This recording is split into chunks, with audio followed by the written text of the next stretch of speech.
Pada suatu hari, Yohanes berkata kepada Yesus, "Guru, kami melihat seorang yang bukan pengikut kita mengusir setan demi namamu. Lalu kami cegah orang itu, karena ia bukan pengikut kita." Tetapi Yesus berkata, "Janganlah kamu cegah dia, sebab tak seorang pun yang telah mengadakan mukjizat demi namaku dapat seketika itu juga mengumpat aku. Barang siapa tidak melawan kita, ia ada di pihak kita. Aku berkata kepadamu, sesungguhnya barang siapa memberi kamu minum secangkir air oleh karena kamu adalah pengikut Kristus, ia tidak akan kehilangan ganjarannya. Barang siapa menyesatkan salah seorang dari anak-anak kecil yang percaya ini, lebih baik baginya jika sebuah batu kilangan diikatkan pada lehernya, lalu dibuang ke dalam laut. Dan jika tanganmu menyesatkan engkau, penggalah, karena lebih baik bagimu dengan tangan terkudung masuk ke dalam hidup daripada dengan utuh kedua belah tangan dibuang ke dalam neraka, ke dalam api yang tak terpadamkan. Dan jika kakimu menyesatkan engkau, penggalah, karena lebih baik bagimu dengan kaki timpang masuk ke dalam hidup daripada dengan utuh kedua kaki dicampakkan ke dalam neraka. Dan jika matamu menyesatkan engkau, cungkillah, karena lebih baik bagimu masuk dalam kerajaan Allah dengan bermata satu daripada dengan bermata dua dicampakkan ke dalam neraka, di mana ulat-ulat bangkai tidak mati dan api tidak padam. Demikianlah Injil Tuhan, terpujilah Kristus.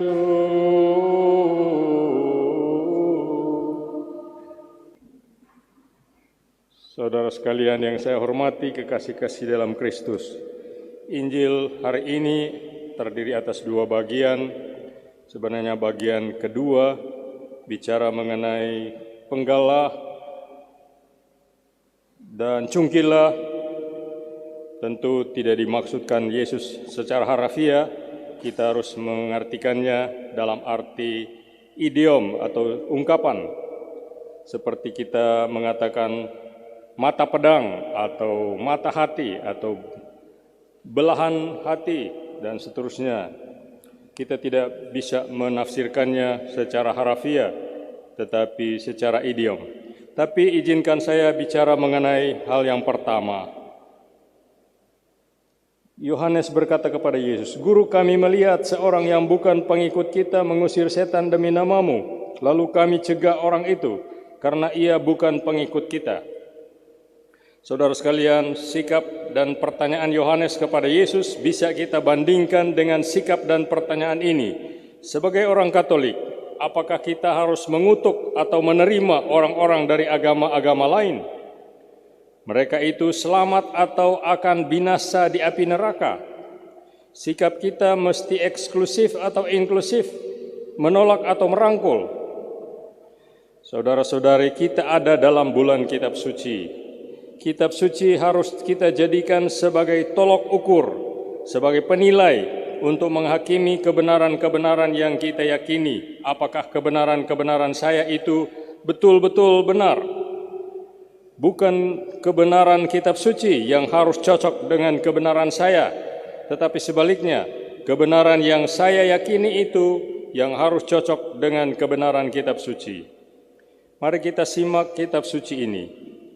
Dalam Perjanjian Lama, 1 Raja-Raja pasal 5 diceritakan kerjasama yang indah antara Raja Salomo dengan Hiram Raja Tirus. Kerjasama antara dua bangsa yang berbeda agama. Yang satu menyebut diri umat Allah, Yahudi, yang lain disebut bangsa kafir. Yang mungkin mengejutkan, ini bukan saja kerjasama yang bersifat sosial saja, misalnya kerjasama atau gotong royong membangun jembatan atau memperbaiki jalan, tetapi kerjasama untuk membangun bait Allah, rumah Allah sendiri. Padahal saya tahu betul bagi kalangan tertentu hal ini sulit sekali diterima. Saya sering ditanya, boleh enggak orang Kristiani menyumbang untuk pembangunan gedung ibadat agama lain? Apa menyumbang itu tidak berarti membantu orang untuk melakukan hal yang salah? Ada yang marah dan emosional ketika saya menjawab, Orang Katolik tidak perlu mempersoalkan itu. Kita harus berbuat baik dan mengasihi semua orang. Yang saya tahu malah kelompok tertentu dalam Islam yang justru mempersoalkan ini. Kelompok tertentu. Haram tidak memakai duit atau bantuan orang non-muslim untuk membangun masjid. Kelompok ini yang justru mengatakan orang Islam tidak boleh berkonsultasi dengan dokter yang non-muslim. Saudara sekalian, dari ayat-ayat kitab suci yang sudah kita sebut di atas diberi jawaban jelas. Dalam perjanjian lama orang kafir, dalam hal ini Raja Tirus, Hiram, malah diundang Salomo untuk ikut membangun bait Allah dalam bentuk kerjasama yang indah sekali. Hiram memasok bahan dan tukang untuk Salomo, sedangkan Salomo memasok bahan pangan untuk Hiram. Nah, kalau orang kafir boleh ikut membangun bait Allah, maka tentu saja baru adil kalau orang Israel juga boleh membantu membangun rumah ibadah orang lain.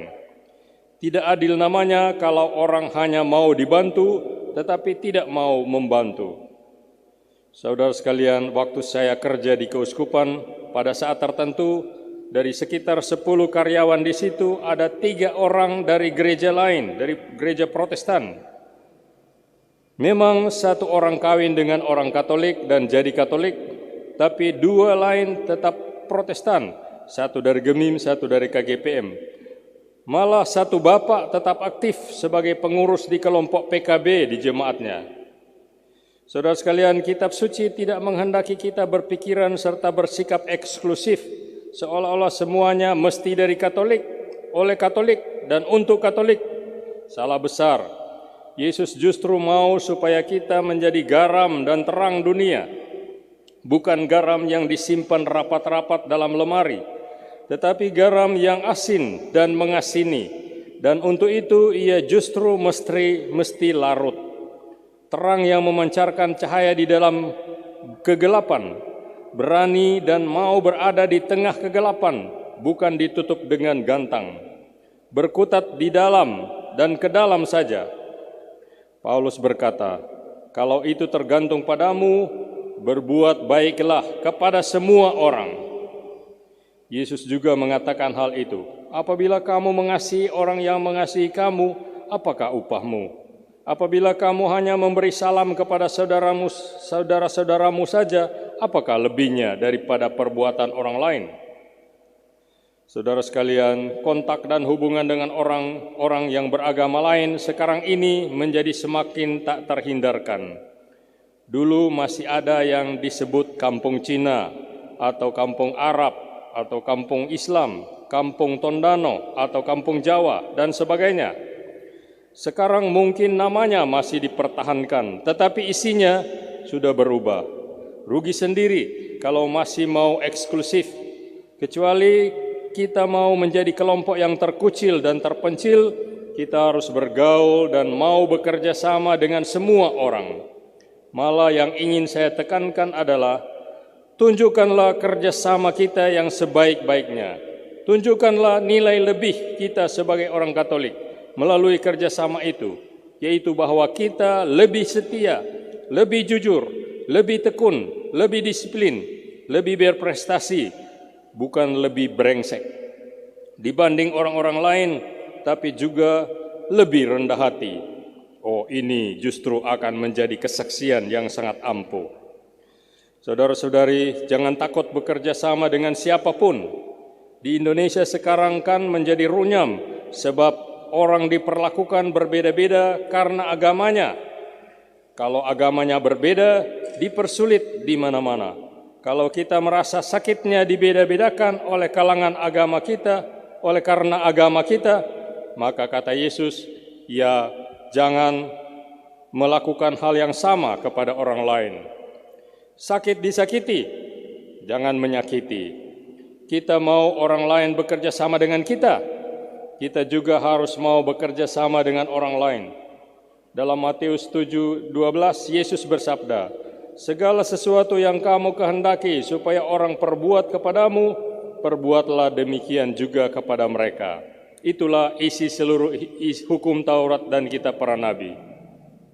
Jelas, kalau kita tidak senang diperlakukan buruk, maka jangan memperlakukan orang lain demikian pula. Itulah intinya. Petrus dalam Kisah Para Rasul berkata, setiap orang dari bangsa manapun yang takut akan Dia dan yang mengamalkan kebenaran berkenan kepadanya. Kata Yesus dalam Injil hari ini, barang siapa tidak melawan kita, ia ada di pihak kita. Saudara sekalian, tetapi awas, jangan kebablasan, keluar batas. Kerjasama baik dan harus, tetapi jangan kita mengkhianati keyakinan dan kepercayaan kita sendiri. Jangan kita kalah pengaruh, jangan sampai kepercayaan kita hilang. Menghormati kepercayaan orang lain, ya, tapi juga menghormati dan menjaga kepercayaan serta keyakinan kita sendiri adalah harus. Garam sekalipun larut, ia tetap asin. Terang sekalipun dalam gelap, tetap tampak, tetap kelihatan.